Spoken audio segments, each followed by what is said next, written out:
Et si je te disais qu'il existe des signes mentionnés dans les textes authentiques de l'islam qui indiquent qu'une personne pourrait entrer directement au paradis sans jamais passer par l'enfer, imagine un instant le jour du jugement, lorsque l'humanité entière sera rassemblée, lorsque les hommes trembleront d'angoisse, lorsque chacun craindra pour son destin. Certaines personnes, parmi la communauté du prophète Muhammad, sallallahu alayhi wa sallam, seront appelées. Elles se lèveront et elles entreront au paradis sans jugement et sans châtiment. Allahu Akbar, pas de compte à rendre, pas de balance des actions, pas de passage par l'enfer, directement vers la miséricorde d'Allah tabaraka wa ta'ala, et qu'Allah nous l'accorde tous. Ce ne sont pas des histoires inventées, ce sont des paroles authentiques rapportées dans les hadiths du prophète. Elles nous montrent que certains comportements, certaines qualités spirituelles et certaines fins de vie sont des signes extraordinaires de salut. Ils sont des indications puissantes que les savants ont mentionnées pour encourager les croyants à purifier leur foi, à renforcer leur confiance en Allah et à vivre une vie sincère. Dans cette vidéo, nous allons découvrir les 14 signes pas à pas. Et le premier signe est probablement le plus impressionnant de tous. Mais avant de plonger, écrivez en commentaire « Ô Allah, accorde-nous le paradis sans jamais passer par Jahannam. Amin. » Premier signe.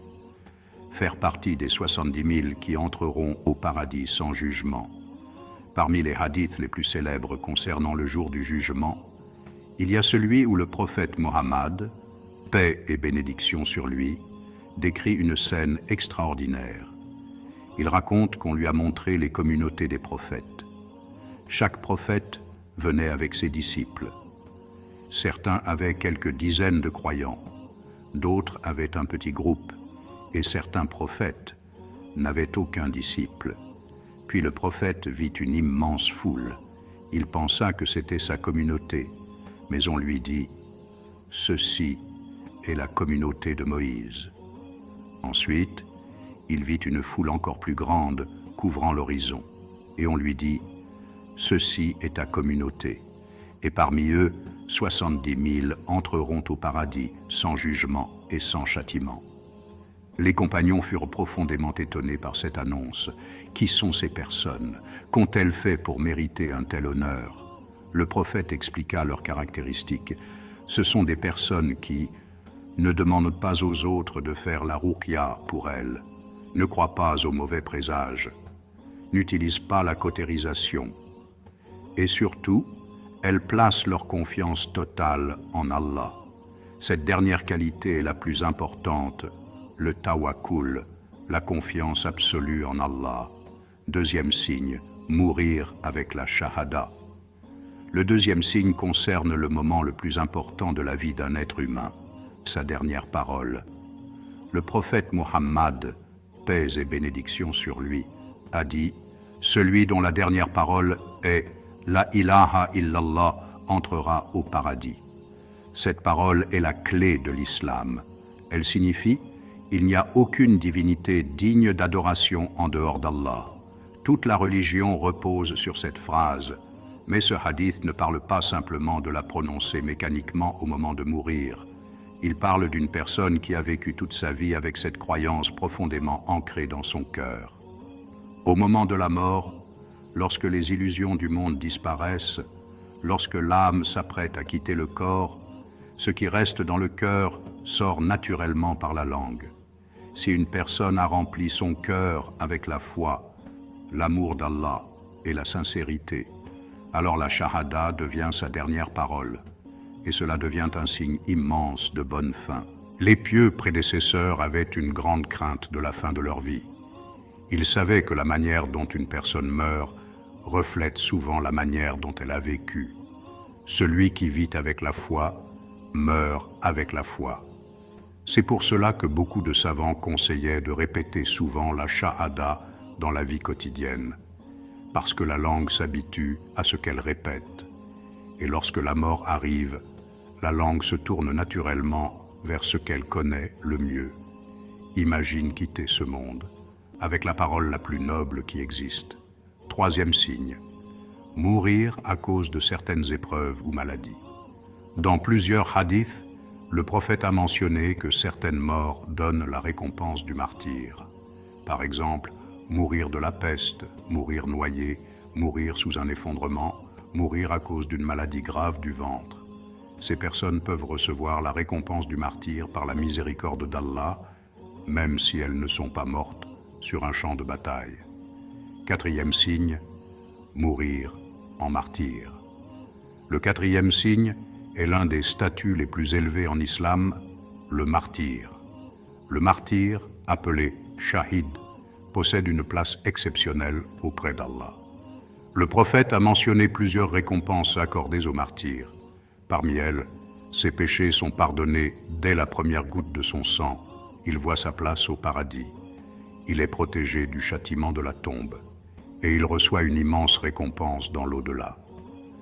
Cinquième signe, préserver les 5 prières obligatoires. La prière est le pilier le plus important de l'islam après la foi. C'est le lien direct entre le serviteur et son Seigneur. 5 fois par jour, le croyant se tient devant Allah. Il se détourne du monde, de ses préoccupations, de ses affaires, pour se concentrer uniquement sur son Créateur. Le prophète Muhammad, paix et bénédiction sur lui, a dit que celui qui préserve ses prières aura une grande promesse d'Allah. Dans un hadith authentique, il est rapporté que le prophète a dit que celui qui accomplit correctement les 5 prières aura une promesse du paradis de la part d'Allah. Mais qu'est-ce que cela signifie réellement, préserver la prière? Ce n'est pas seulement prier rapidement lorsque l'on a le temps. Préserver la prière signifie prier à l'heure, prier avec concentration, respecter ses conditions et ses piliers, maintenir cette pratique toute sa vie. La prière est aussi la première chose qui sera jugée le jour du jugement. Si elle est correcte, le reste des actions sera plus facile. Mais si elle est négligée, alors beaucoup d'autres actions risquent de perdre leur valeur. Le prophète a donné un exemple très parlant. Il a dit que la prière ressemble à une rivière qui coule devant la maison d'une personne. Si cette personne se lave dans cette rivière 5 fois par jour, il ne restera aucune saleté sur son corps. De la même manière, les 5 prières effacent les péchés. 6e signe, mourir le vendredi ou dans la nuit du vendredi. Le vendredi est un jour particulier en islam. C'est le jour le plus noble de la semaine. C'est le jour où Adam a été créé. C'est le jour où il est entré au paradis. Et c'est aussi le jour où aura lieu l'heure dernière. Le prophète Muhammad, paix et bénédiction sur lui, a mentionné un signe étonnant lié à ce jour. Dans un hadith, il est rapporté que le croyant qui meurt le vendredi ou pendant la nuit du vendredi est protégé contre l'épreuve de la tombe. Les savants expliquent que cela peut être un signe de bonne fin, ce que l'on appelle en islam husn al-khitam. La mort est un moment extrêmement important. C'est le moment où l'âme quitte le corps pour entrer dans une nouvelle étape de l'existence, la vie dans la tombe. Dans cette nouvelle étape, chaque personne sera interrogée. Elle devra répondre à 3 questions fondamentales. Qui est ton Seigneur? Quelle est ta religion? Qui est ton prophète?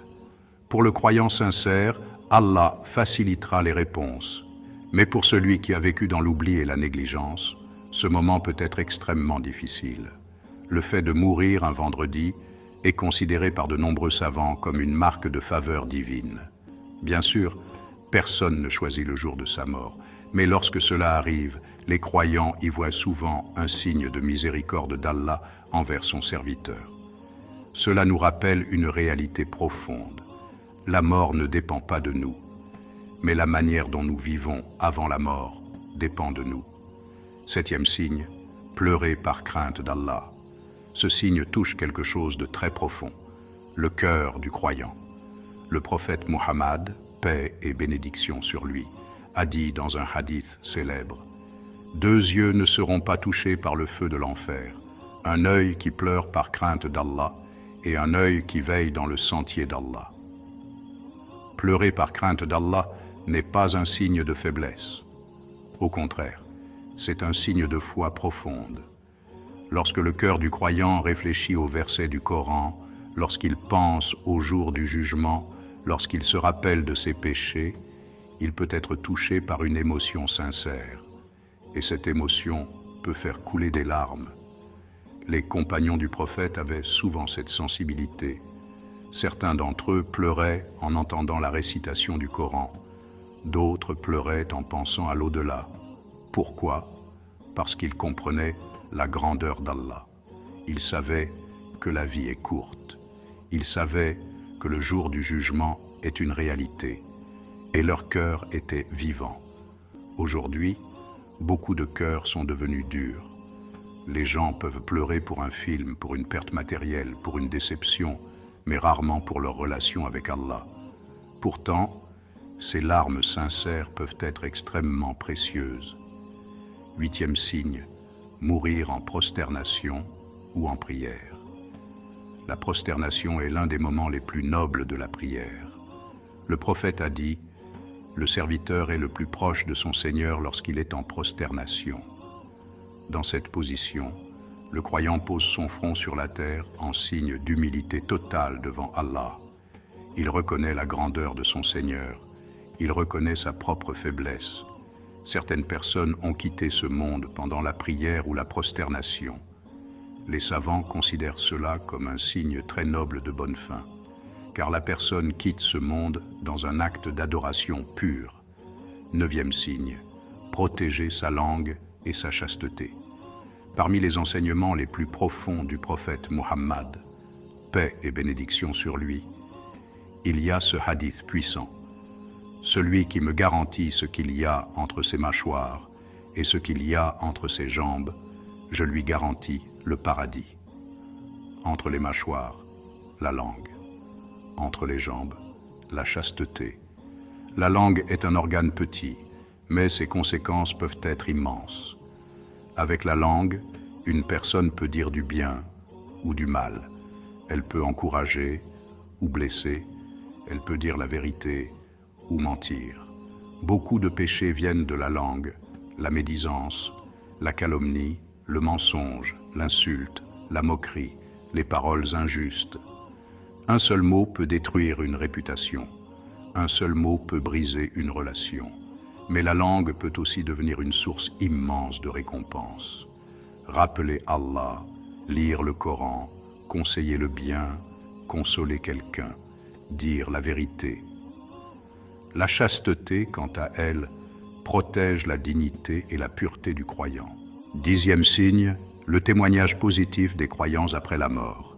Ce signe est lié à quelque chose que beaucoup de gens oublient: la réputation que nous laissons derrière nous.